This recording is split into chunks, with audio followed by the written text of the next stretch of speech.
he calls it my master plan, Okay. Which is not as manipulative as it sounds. It's not like starting a D&D campaign and you happen to tell your friend to invite him. Nothing like that. Nothing. Totally nothing like that. No, it's actually more of exactly that.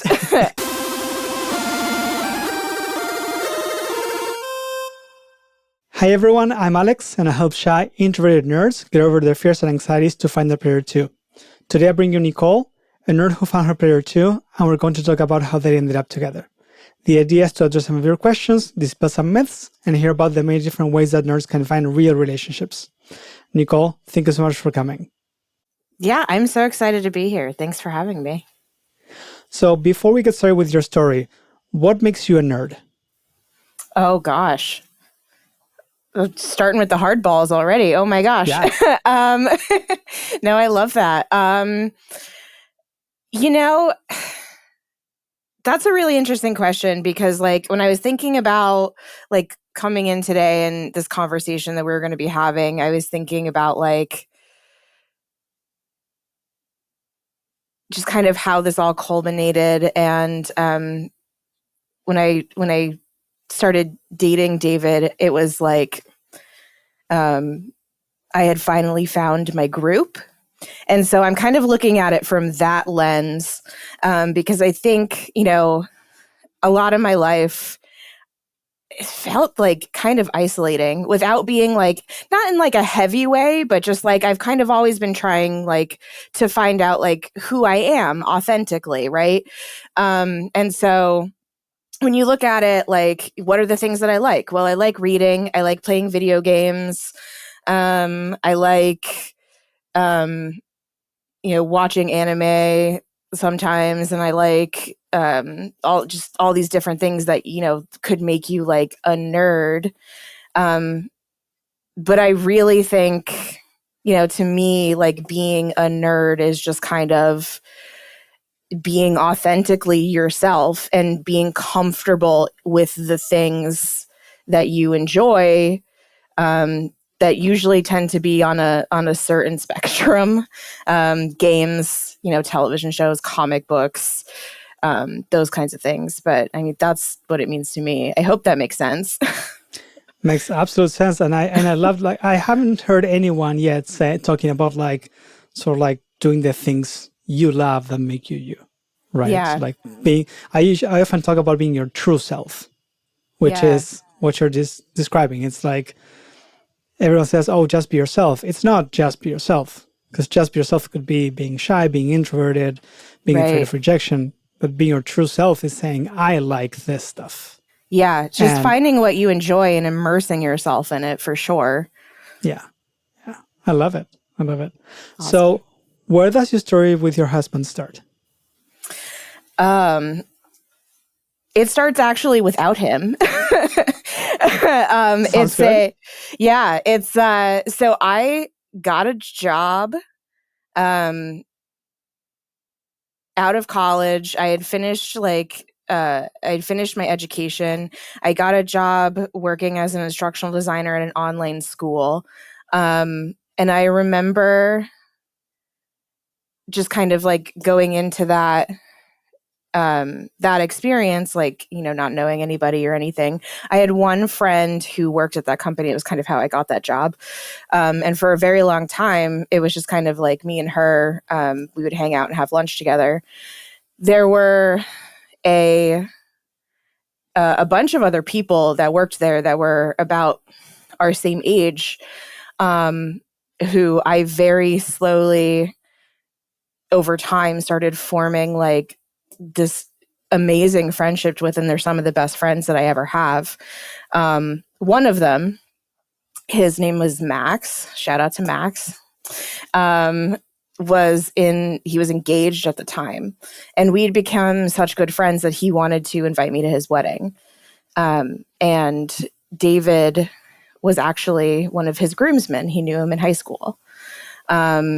He also knew somebody else who we had worked with at the time, who was also going to be at the wedding. So it kind of turned into like even though Max was the one getting married, it kind of turned into like a group event.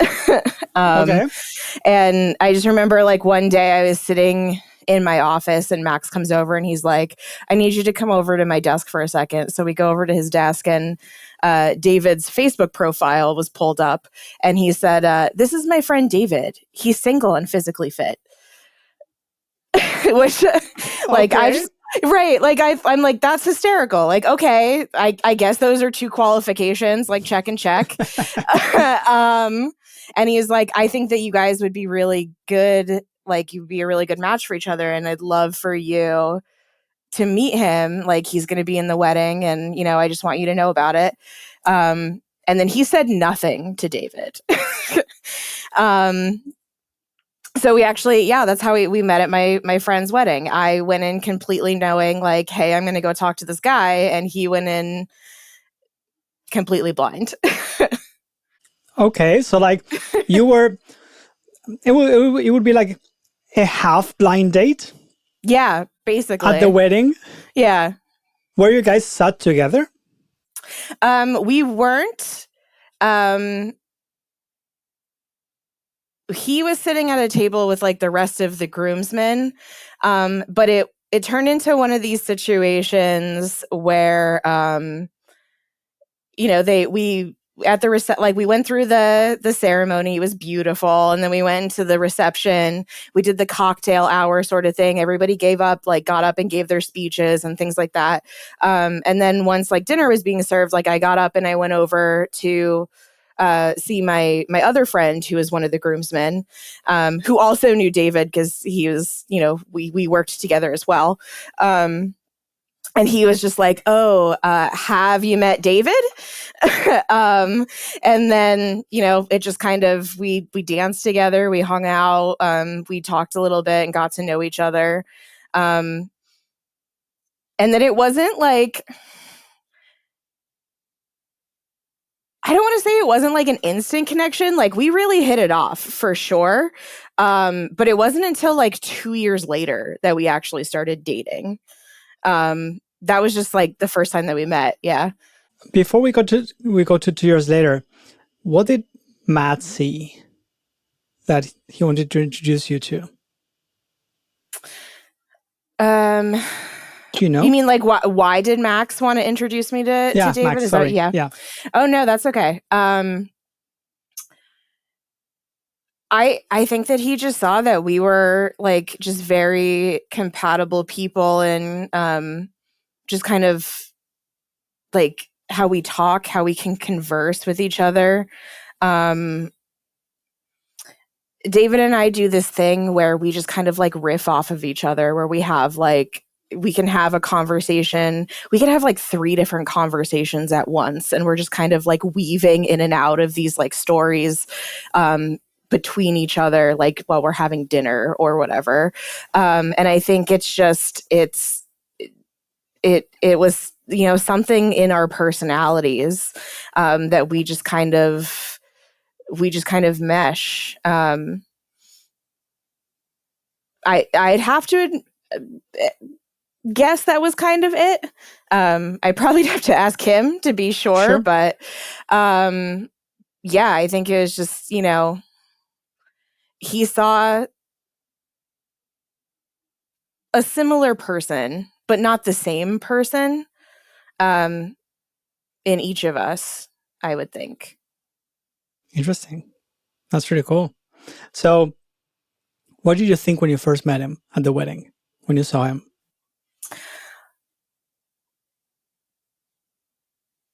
I thought he was so cute. I always remember being like so incredibly nervous because like I knew that they were, doing this. I knew this was like the master plan. But he didn't. But he didn't. and I don't know if I knew that he didn't or not. Yeah, I'm not sure about that one. Okay. But I just, I remember thinking that like, he was so cute. We were talking a lot like about comic books. I remember we talked a lot about comic books. was a great dancer. This guy is a bard through and through. He has the music in him all the time. So like singing, dancing, like he was just really fun and like really exciting to be around. And it was very easy to have a conversation with. I remember thinking like, as nervous as I was, like, oh my gosh, like how is this going to go? What am I supposed to say? What am I supposed to do? And like, once we finally started like, hanging out, it was really like smooth sailing. Right. So like you saw him, you're like, okay, he's cute. Then like you got introduced by your other friend and just started chatting, danced, had a great time.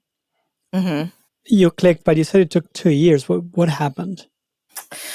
A lot of stuff. So there was a lot of stuff that was kind of like going on in the background.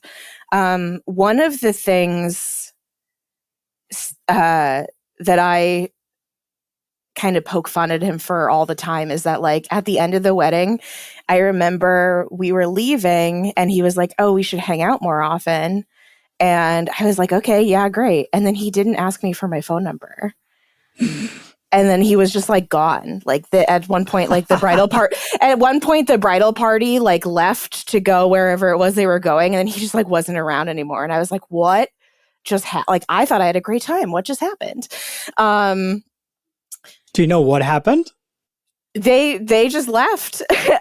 So I know that I had found out once we started dating and kind of had this conversation, because I remember I pulled him aside and I was like, why didn't you ask me for my phone number? Like, why did this take 2 years? And he told me, it's like, just at the time, even when you meet somebody, you don't really know what's like going on with them. So I had found out that he had been engaged before. To somebody he had dated in high school, went to college with. It ended it wasn't a very healthy relationship. It ended very poorly. And he was just not in a really great headspace, like mentally.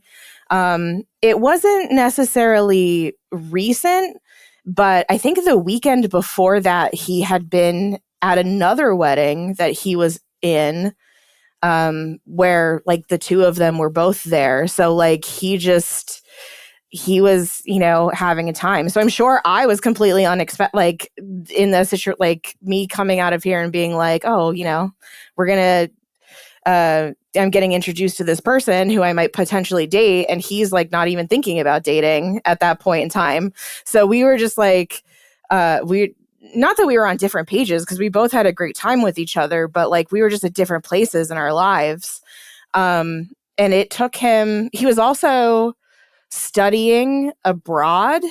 He was doing his master's in medieval history at the University of Leeds at the time. So he wasn't even in the country. Well, he was there for the wedding, but then he went back to like finish his program.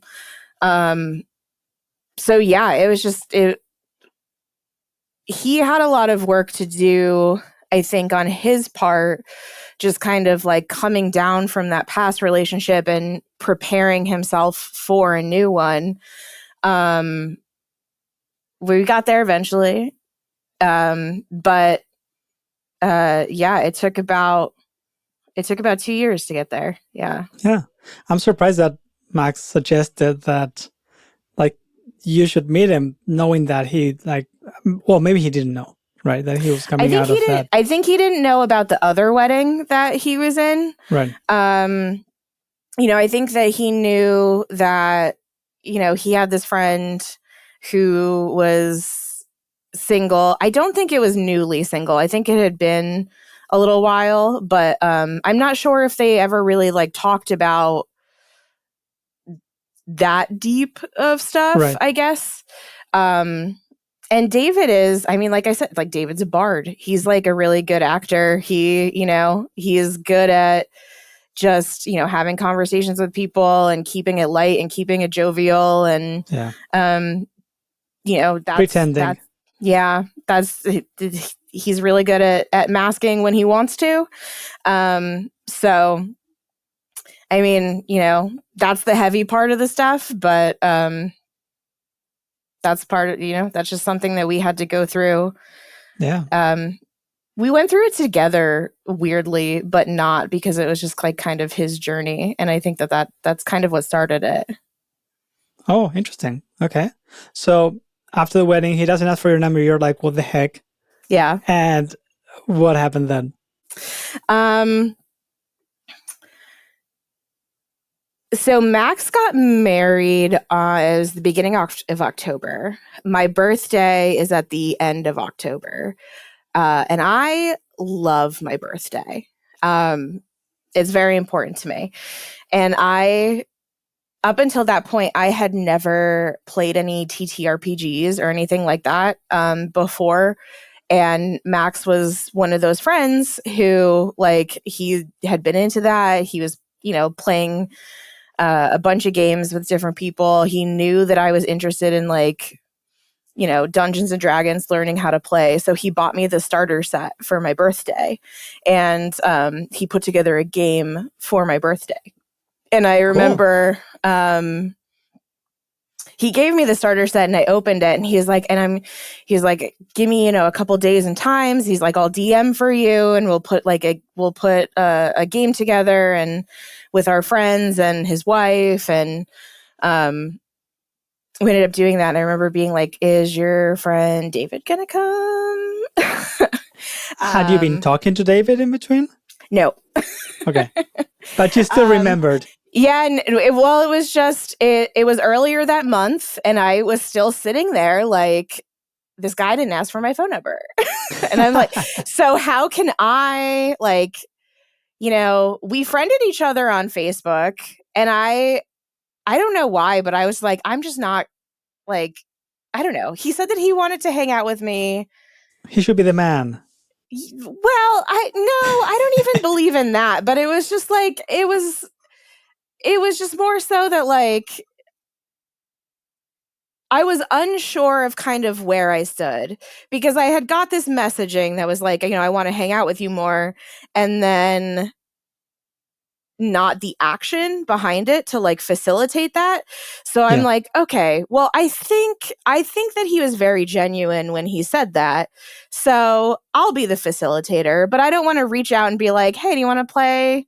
Whatever. I had this very convenient avenue, right? Because, like, my best friend is one of his best friends.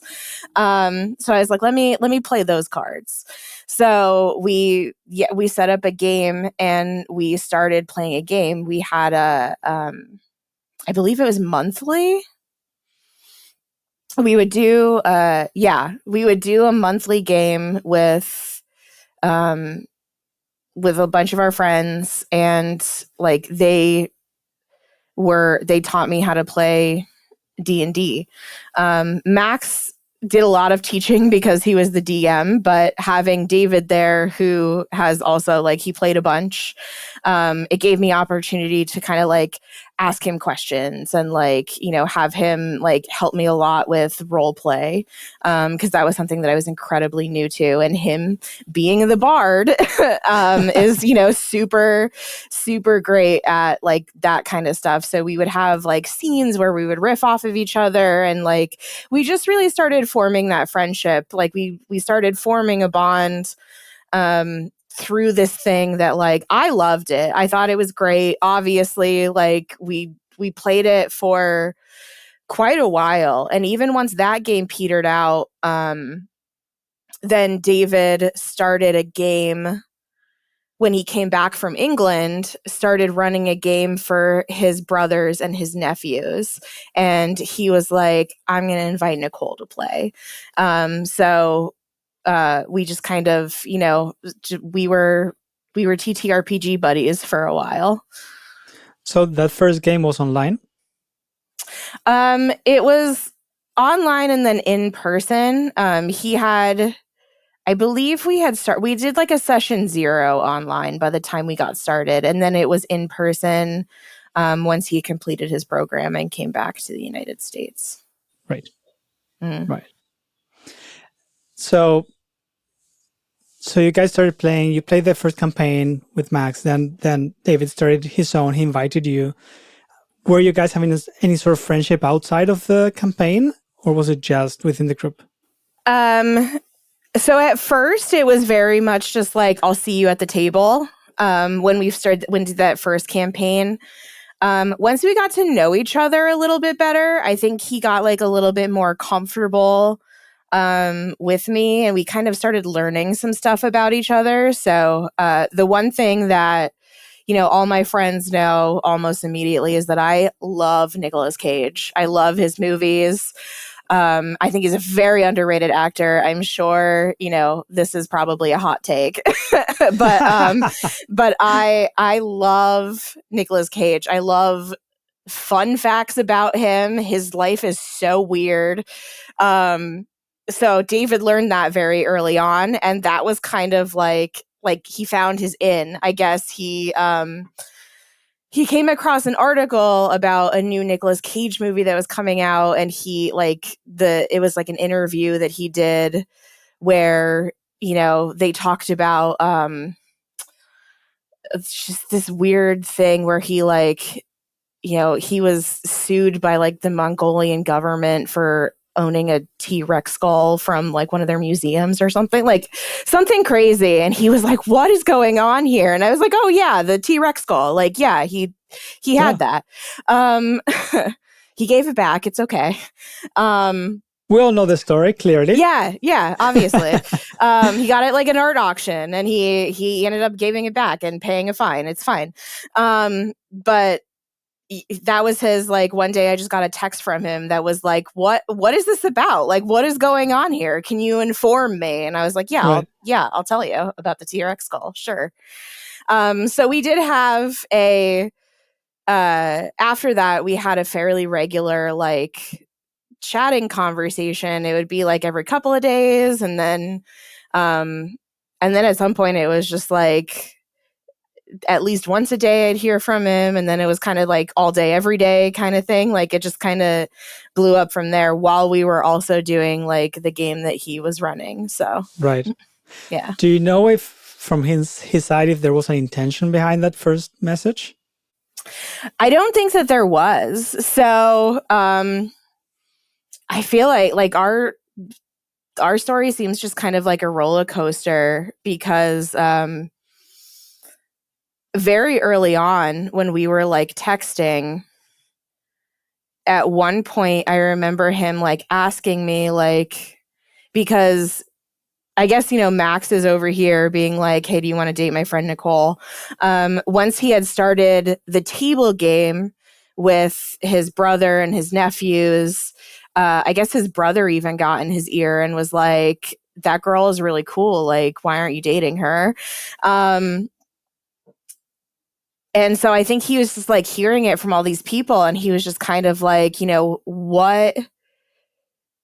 what do you think is going on here? Like, I remember him he didn't ask me in those words, but it was just kind of the conversation we had. And he's like, like, what are your expectations? Because like, I just kind of want to know. And he's just, very forward about those kinds of things. And I had said to him, like, I'm open to it. Like, I was like, I'm having a really fun time. Like, I'm just enjoying talking to you at this point in time. I'm open to it, but I'm not necessarily like, oh my God, date me, please. We're just, we're doing what we're doing, and that's okay with me. And he was like, okay, good. And he, had said to me, like, I just don't know if I'm ready to be in a relationship right now, and I don't want to hurt you or like lead you on in any way. He's like, I'm not sure about me at this present point in time. And I'm like, okay, great. How much time passed between when you first met and this? Probably about a year. A year. Okay. Probably. And at this point, you guys were chatting once a day, or? Yeah, like every day. Every day. All day. Yeah. Yeah. Right. Right. And this conversation was through text. Yeah. Mm-hmm. Right. Cool. How did you feel about that? I think at first I was a little disappointed, but I think, I really appreciated him being so upfront about that. Because yeah, that does kind of suck going into things and having these preconceived expectations, especially because, I mean, like, think about the lead up, you know, like, we had been introduced with this, like, have you met my friend David? He's single and physically fit. Like, okay, great. So that, like, immediately puts an idea in your mind, right? But something that I think I had kind of discovered about myself in this time, like, with all of this happening, was that, like, I think it's really important not to go into spaces expecting romantic outcomes. And what I mean by that is, I mean, like, I feel like when we're in college, we're surrounded by people. There's lots of opportunities for, like, people to date, like when you're in school.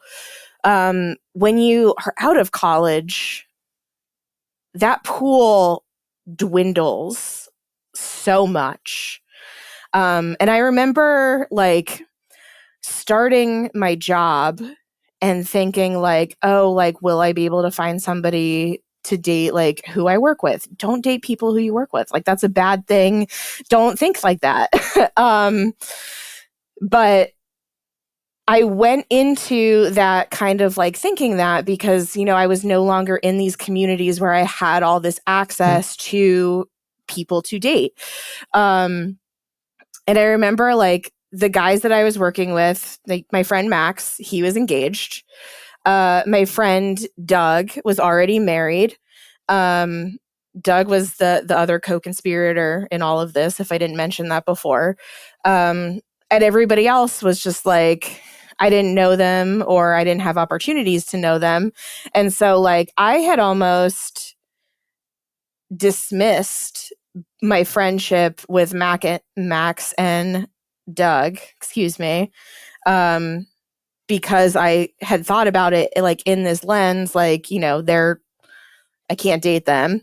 So it actually took a long time for me and Max to even be friends, to get to talk to one another, to get to know each other, because I, you know, didn't have any intention. I didn't think about him in terms of friendship. So, and now he's, like, one of my absolute best friends. Doug is one of my absolute best friends. He actually married me and David. So that was something that I kind of had started analyzing about myself early on. Like, I don't think that you should walk into a room and look around and be like, who can I date here? You know? Yeah. Because that puts on this preconceived notion of somebody's, like, value based off of their, like, ability to date you. And you can't, it's hard to see past that. So when David said to me, like, you know, I'm not here to date you right now, I think, you know, there was a part of me that was kind of expecting that we were going to start dating. And I did get very upset about that. And then I thought about it for a second and I was like, that's okay. Because, like, you're still having fun with this person. You're still, like, the reason why we were talking every day is because we had stuff to talk about. We would get in these pun wars all the time where, like, we would just, like, pick a category and then, like, riff puns off of each other back and forth, like, for hours. And it was just, like, so fun and so mentally stimulating. It was just, like, it's such a good time. So, like, why would I ruin that just because this guy doesn't want to be my boyfriend at this point in time? You know, why would I dismiss that? And I think that's, I mean, looking back on it, like, I'm so glad that was my outcome. Like, that was my perspective on it. Because that just allowed us to create this, like, foundation of, like, our friendship that, I don't know, just kind of makes what we have now just that much more incredible. Yeah. I love what you just brought up, because I keep hearing over and over again from, like, clients or, like, online as well, like, oh, I don't want friends, I want to date. I'm like, Right. yes, to date, you should be making friends. But I have Right. friends. Yes, but, Right. or like, I like this person doesn't like me back. Therefore, I'm just going to walk away. And I'm like, that person could like introduce you to someone. They Right. could stop being in a relationship. They could change your mind. They Right. could become a great friend. Like, there's so many options for like just being friends. Right. Yeah, absolutely.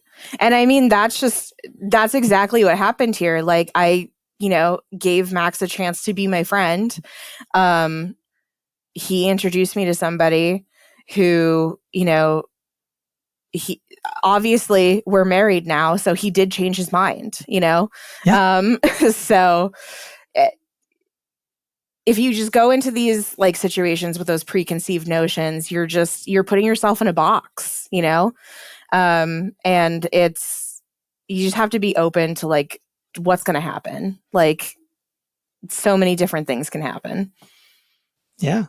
And a very common thing that I keep hearing is like, oh, like women decide whether they want to date you within like the first, I don't know, if it was like 5 or 30 seconds or some crazy thing like that. And I'm almost like, well, my surveys say otherwise. Like my survey said like the average time that people are friends are like 8 months to a year. And that's like 70% of the relationships that I surveyed. Yeah. Right. In like multiple countries. Yeah. And I'm like, when do those seconds start? Like at which point? Yeah. Which then for some people, like in my Discord, they're like, well, like if people take so long as friends to start dating, how come they change their mind? Right. And it's quite interesting because like one of the people in my Discord mentioned that he felt like someone else was into him and he friend zoned her. And recently he's like, I think I like her now. And like, it's been like a couple months. Right. Yeah. And I'm like, well, you were asking about how people transition from friends to liking them without being attracted in the beginning. Yeah. It happens. That's how it happens. Right. And you never know. Right. And like that's why I don't like the term friend zone, because I just don't think it doesn't exist. Like David, one of the things that touched me the most about just this whole thing was that like, I mentioned that we never know what people are going through. And like he started opening up to me about all of that kind of like very, very slowly as time went on. And as he was talking to me about it, he was having realizations himself, where as he this is what he told me, afterwards, where he was just realizing that like, I actually do like this girl. And like, I'm not sure if I'm ready to have a relationship yet, but I do like her. So like, what does that mean?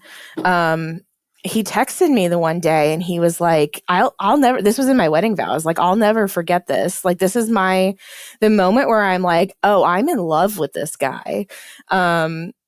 He said that he texted me because he had a really bad day. And I was like, well, what are you doing right now? And he was like, oh, I'm listening to Yellow Card. Yellow Card is my favorite band. And he had never heard any of their songs before we had started talking.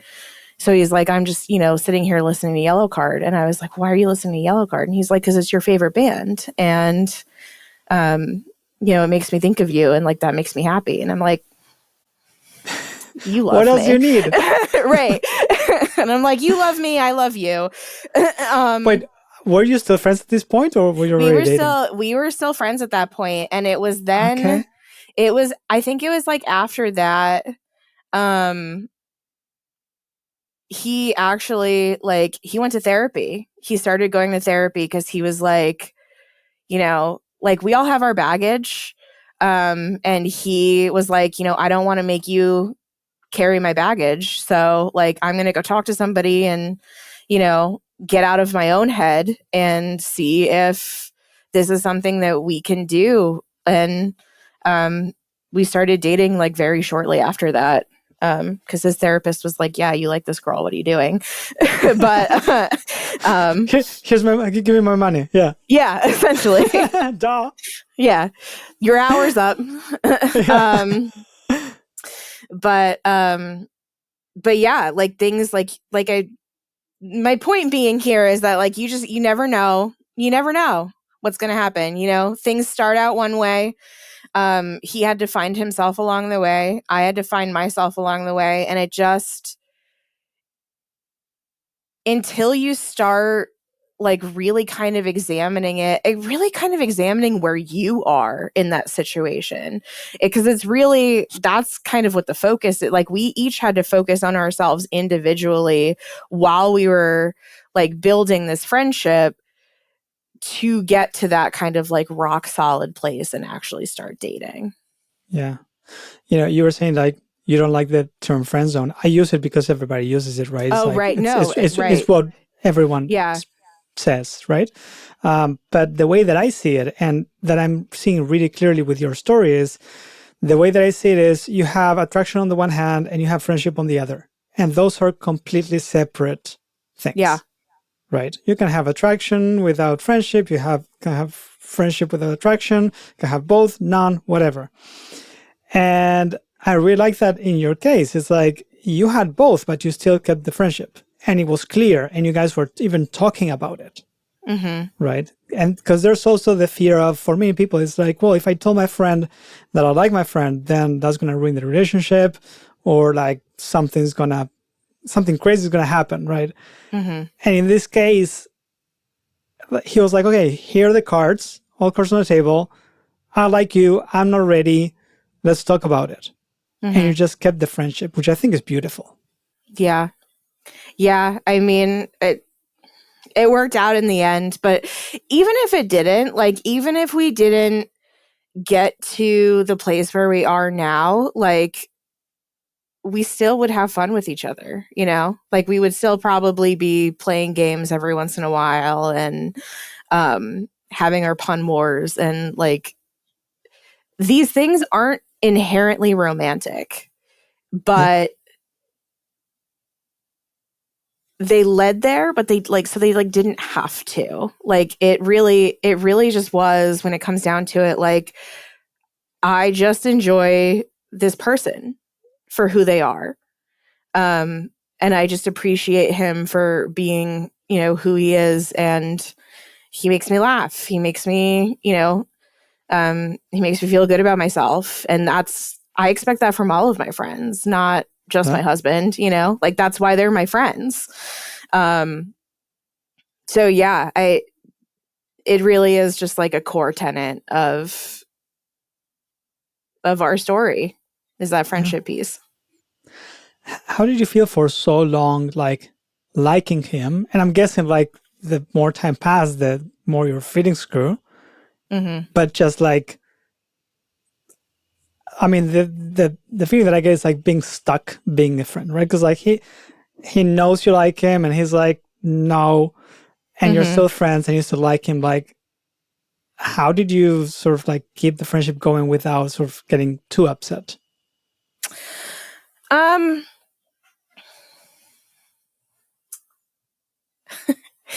So we've reached the portion of our story where David, he calls it my master plan. Okay. Which is not as manipulative as it sounds. It's not like starting a D&D campaign and invite and you happen to tell your friend to invite him. Nothing like that. Nothing. Totally nothing like that. No, it's actually more of exactly that. I just, it's all about that communication piece. Like communication to me is like, yes, like you're talking, you could be very blunt about it. You can be open and just say it outright. But there's so many other elements to like communication, right?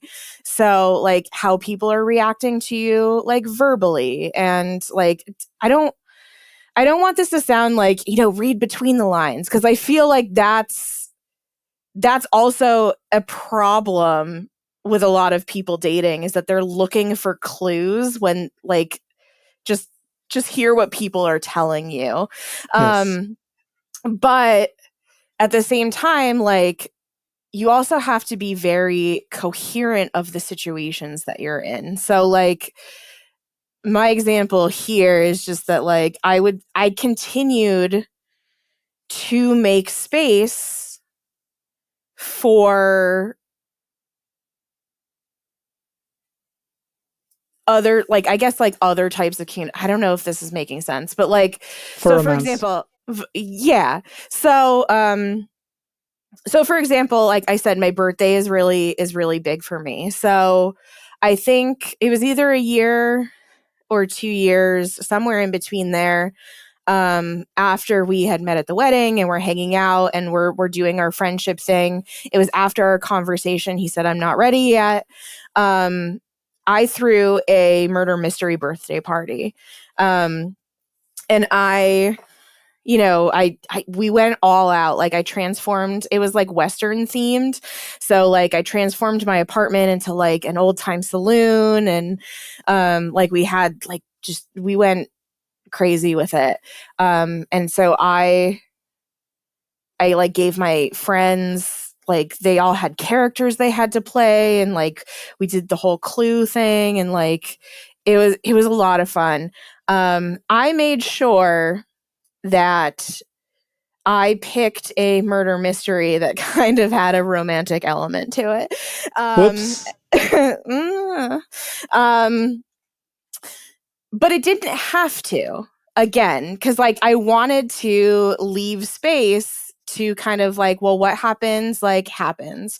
So I made sure like David got like the Doc Holliday character, and I got like the lady character that was, I don't remember who it was at this point, but like that was just kind of opposite that, just to kind of like see what would happen. And it was very like PG kind of stuff, like it's a murder mystery, like birthday party game. It's like it was just role playing. That went really well. David's a big actor, and he just kind of like played it up, and he had so much fun with it. And then there were just like other opportunities where he would invite our group of friends that we were, or our D&D table, at that time, to like Shakespearean simulcasts at like our local theater, because that's something that he's like super interested in. And I remember like we got a text one day that was like, "Oh, they're showing some play," I don't remember which one it was, at the local theater, like, who wants to get tickets? And I remember going over to Max's desk during the workday and being like, "So you're busy that day, right?" And so like we ended up doing like a bunch of that stuff together, and just kind of like creating space for me and him to hang out in between like all of our talking and stuff. And like it just, that time that we got to spend with each other, like that was very important, but didn't necessarily have to be like romantic.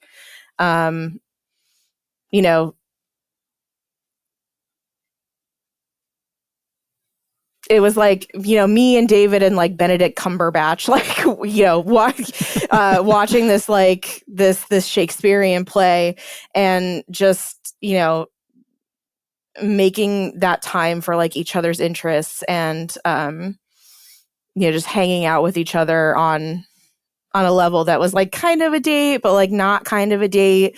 And we would also do group stuff too. Like we'd go see like the Star Wars movies when they came out as like a group or whatever. And it just kind of, it almost kind of, stuff like that kind of like naturally occurred because the people we were hanging out with were also in relationships. So, like Doug would sit next to his wife, Max would sit next to his wife. So then, who's going to sit next to each other? Nicole and David. Yeah. So just, making those spaces, and just, letting the situations be what they are, and just kind of rolling with it. Yeah. I like that you mentioned like sort of like interacting in different places, like one thing that I bring up over and over again is that you should take people out of what I call the container, right? Like if you met him in D&D, do something outside, like whatever, Magic the Gathering, watching anime, whatever it is, but something that's not D&D. Right. If you meet them at a convention, okay, go do something else. Yeah. That's how you get to meet people. It doesn't have to be romantic. It's just to deepen the relationship, which is basically what you were doing. Yeah, absolutely. That's exactly it. Yeah. I love it. I think it's great. So I think it's a good master plan, but also I like that you were open to the possibility of, okay, this not turning romantic, right? I think you have to be, because like I think that's just I mean, I don't know. You want to find your player too, right? Like we're all kind of like hopeful for that in the end.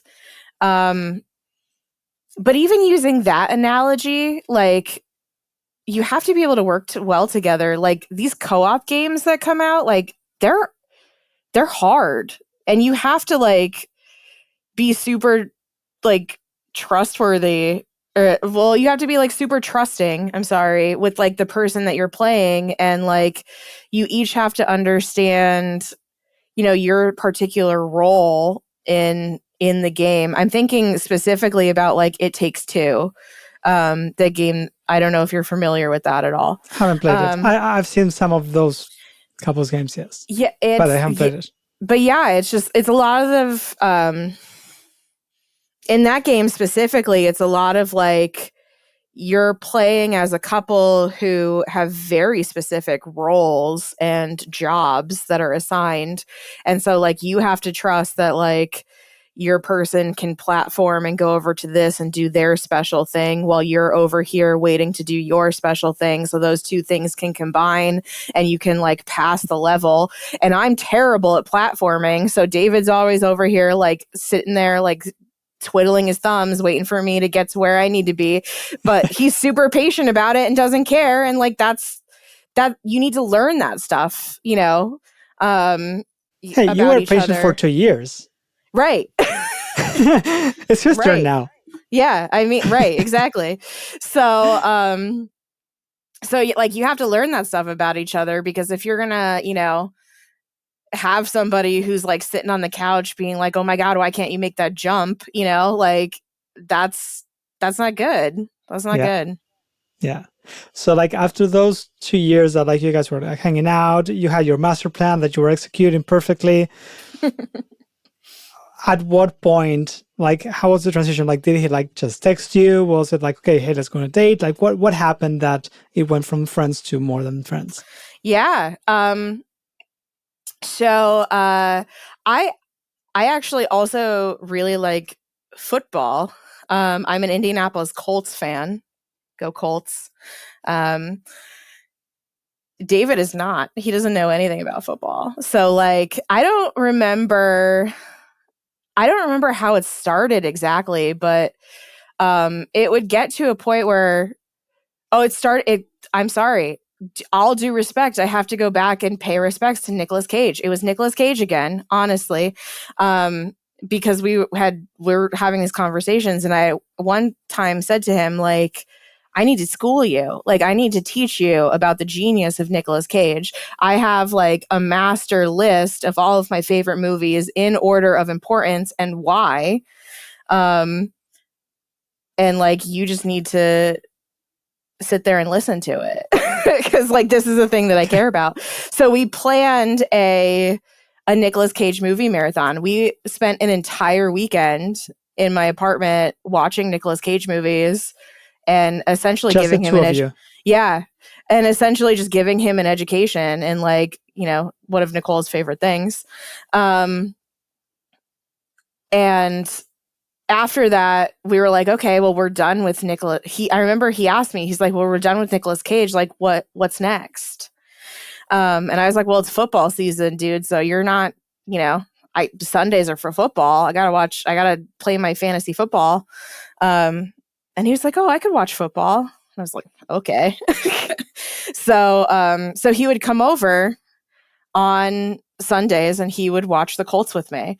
And it was this is actually, I think it's really sweet. This is actually how I remember what our anniversary is, like the day we started dating. He came over to watch a Colts game with me, and it was the day that Andrew Luck, their quarterback at the time, retired, and I was devastated. Andrew Luck was the reason why I watched football. He was really big on literacy. He was a really big like Lord of the Rings nerd. Like he was the reason why I got into football. I was like, oh my gosh, nerds can play sports. He had his like own book club that he went through like with the team, and like all the fans would do this book club together, and like that was a whole lot of fun. And got me really like interested in football. And so he had gotten just, hurt that he was really young and he was retiring. And like, I was so upset by that. And, David happened to be there while it was happening. Cause like we're watching a game. I get a notification on Twitter that like Andrew Luck is retiring, like during the game. Wow. My friends are texting me and they're like, oh my gosh, are you okay? Like, did you just hear? And blah, blah, blah. And like, it just seemed like it's something now, like looking back on it, it's so minuscule, but like in the moment, it was very important to me. And so like it was happening and it felt devastating. So we ended up, I actually like turned the game off because I was like, I can't watch this anymore. And David was like, do you want to watch like a Will Forte show or something? Because I also love Will Forte. And I was like, yes, I do. So then we started watching something else, and he just like came over and he sat down next to me and he was like, I'm really sorry that this was like such an upsetting experience for you. And I was like, it's okay. It's just football. I mean, I was like really upset, but like at the end of the day, like it's just football. It has really like no effect on my life. And he was like, well, I came in here and I was really hoping that like I could kiss you today. Like I was like building up the like the nerve to do it. And he's like, but I don't know if it would be bad now because like this really upsetting thing that just happened. And I was like, no, you can kiss me now. Like that would make me feel better. So the day that we started dating is the day that Andrew Luck retired because I was very upset. So you were like, you can console me. I don't mind. Yeah, that's fine. I feel better now. Thank you. It's just football. Come here. It's fine. Yeah. Love it. That's amazing. That's awesome. So, yeah. I mean, you guys had a great communication from the very beginning up until like, including the first kiss. Sounds like. Yeah, absolutely. I think that's great. That's awesome. Nicole, is there something that you would like to share that you didn't get to, or like that we didn't get to touch on about your story that you would like to share with people? Oh gosh. I don't know. I think that's the gist of it. I think, like my main message is just, that when you're looking for your player to like, just be yourself and don't compromise on being yourself, I guess. Because I feel like, the communication part for me and David was very big, because we were always kind of telling each other like who we are. Like, this is who we are in this situation. And this is, this is how we feel. This is, what we're going through. And I think that kind of like authenticity and that kind of honesty is really, really what's important. So like, I was touching on before, like, be open to just whatever happens. Like, don't try to, box other people in or put labels on things prematurely. Just be open and be honest and just be you. Awesome. I know that you your work, I think, would be helpful to many of the audience. Do you want to talk a bit about that? Just like share what you're doing and like where they can find you? Yeah, absolutely. No, I so appreciate that opportunity. I didn't know if I should bring it up or not. Yeah, no, feel free to. Yeah, so I run a small business called Tabletop BLT. You can find us at tabletopblt.com, which essentially it stemmed from, this kind of experience that I had, especially since like I learned how to play TTRPGs through this experience. And also the fact that, I've worked in education for my entire career. And I've seen firsthand just how important immersion and interactivity is to like creating truly valuable, memorable learning experiences inside the classroom and out. So what we do is we say it's just me. I create custom TTRPG games, either, based off of systems that already exist, like D&D or Fantasy Age or Pathfinder, whatever your preference being, or I can come up with new ones for educational, learning and development, community-based types of situations. So I work with schools a lot, teachers who kind of want to create these immersive lesson plans. I work with community centers, libraries to start clubs, or even just, run a couple sessions teaching people how to play games. I also do some corporate work with like skill development. The biggest thing about TTRPGs is that they really teach you about like empathy, which you can't learn anywhere else. And I think a lot of, corporate America is missing that a lot of these days.